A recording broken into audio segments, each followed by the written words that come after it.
bokki jullit yi bokki taalibe yi ñu ngi leen di siyaare di leen nuyu bu baax di leen gërëm it ci jóg gi ngeen jóg di siyaare si barab bu tedd bi barab bi nga xam ne bi sëriñ bi jógee Pataar ñëw Mbàkke Kajoor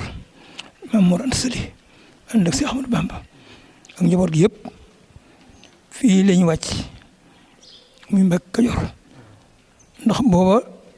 la war a ñu naan Mbàkke Kajoor daam ak Mbàkke ca Bawol goo xam fa lañ jógee booba mooy suñu cosaan mu ne woon nag Lat Joor boobu mooy dammeel bi dama bëgg wutal ak Mbàkke ca Kajoor ñëw fii barab bi ak gii su fi nekkan goo xam ne gu mag la woon Cheikh Abdoul Khadir radiyallahu taala anhu moom waxal boppam ne ma gis gi day kër suba gi fii la soxna Faati Ja mi taab sëriñ bi gane àdduna kër ngoon gi fii la Cheikh bi fekk sëriñ bi muy barab boo xam ne bu ñuy wax Mbàkke Kajoor fii moo tax